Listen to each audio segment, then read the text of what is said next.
సమస్యలు లేని జీవితం అంటూ ఉండదు. ప్రతి ఒక్కరి జీవితంలో ఏదో ఒక సమస్య ఉంటుంది. మీ సమస్యలన్నీ తొలగించే ఓం శ్రీ కనకదుర్గా జ్యోతిష్యాలయము. విద్య, ఉద్యోగం, ఆర్థిక, కుటుంబ సమస్యలు, ప్రేమ, పెళ్లి సమస్యలు, వ్యాపార సమస్యలు, ఇలా ఏ సమస్యకైనా పరిష్కారం చెప్పబడును.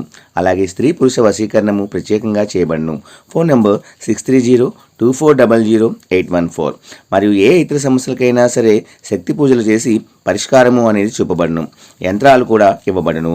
మీరు ఎక్కడెక్కడో జ్యోతిష్యం చెప్పించుకొని నిరాశ చెంది ఉన్నారా? అయితే ఒక్కసారి ఈ గురువు గారికి కాల్ చేయండి. Phone number 6302400814. జై Varahi Mata. Welcome to my channel. ఈరోజు అమ్మవారి సందేశము. చాలామంది భగవంతుడు ఉన్నాడా, ఉంటే మాకు ఏమి చేయటం లేదని చాలామంది వాపోతూ ఉంటారు.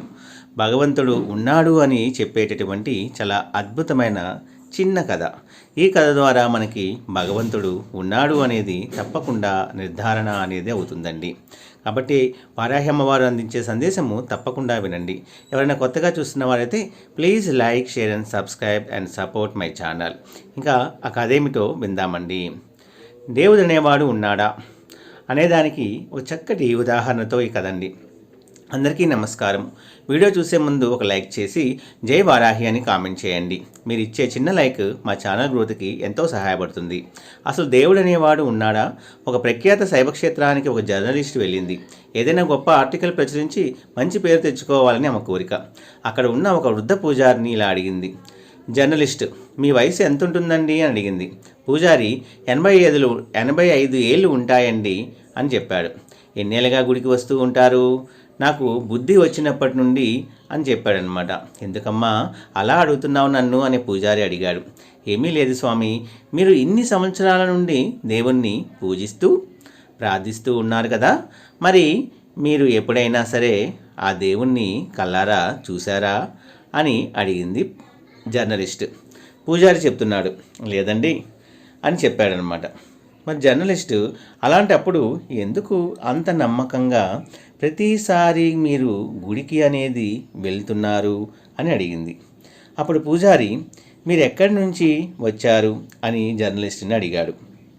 నేను సిటీ నుండి వచ్చాను అని చెప్పి ఆమె సమాధానం ఇచ్చింది. పూజారి అప్పుడు, అక్కడ ఎక్కువ మంది రకరకాల కుక్కల్ని పెంచుకుంటారట కదా. అవునండి అని చెప్పింది జర్నలిస్ట్. చాలా ఇళ్లల్లో కూడా ఇప్పుడు కుక్కల్ని పెంచుకుంటూ ఉన్నారు. ఓహో పూజారి, మాది చిన్న పల్లెటూరు అండి. అక్కడ పంట చేలలో దొంగలు పడకుండా కొంతమంది మామూలుగా ఉండే కుక్కల్ని, ఊరి కుక్కల్ని పెంచుకుంటారు. జర్నలిస్ట్, నేను అడిగిన దానికి మీరు చెప్పిన దానికి ఏమిటి సంబంధం అని ఆ పూజారిని అడిగింది. అప్పుడు ఆ పూజారి, నీ ప్రశ్నకు సమాధానము ఉందమ్మా, నేను చెబుతాను విను. రాత్రిళ్ళు పంట చేల దగ్గర ఎవరైనా దొంగ వాడు కనిపిస్తే ఒక కుక్క మరుగుతుంది. అది చూసి చుట్టూ పక్కల దూరంగా ఉన్న కుక్కలు కూడా మరుగుతాయి.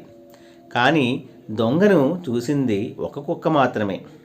కానీ మిగతా కుక్కలు దాని మీదున్న నమ్మకంతోనే మొరిగాయి తప్ప అవి ఏవీ కూడా దొంగని చూడలేదు కదా.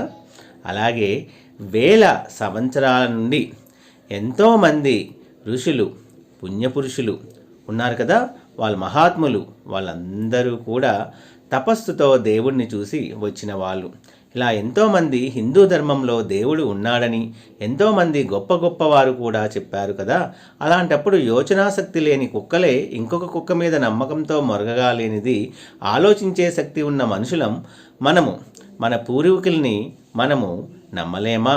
కనుక తప్పకుండా మంచి మనసుతో ఎప్పటికైనా సరే దేవుణ్ణి దర్శించుకోగలను అనే నమ్మకము నాకు ఉందమ్మా అని చెప్పాడు పూజారి. జర్నలిస్టు, క్షమించండి, మీ అనుభవం అంత లేదు, నా వయసు, ఏదైనా తప్పుగా మాట్లాడి ఉంటే నన్ను క్షమించండి, జీవిత సత్యాన్ని తెలుసుకున్నాను అంటూ అతనికి నమస్కరించి ఆ జర్నలిస్టు అక్కడి నుంచి వెళ్ళిపోయింది.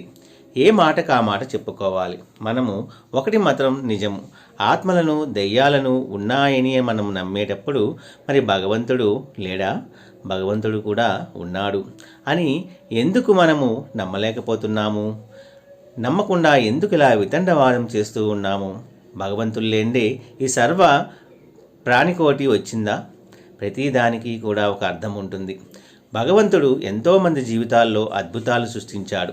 మనం నమ్మిన దైవం మనం ఉంది అనుకుంటే ఉండి మనకి మంచి మార్గం చూపిస్తారు, లేదు అనుకుంటే లేనట్టుగానే ఉంటుంది.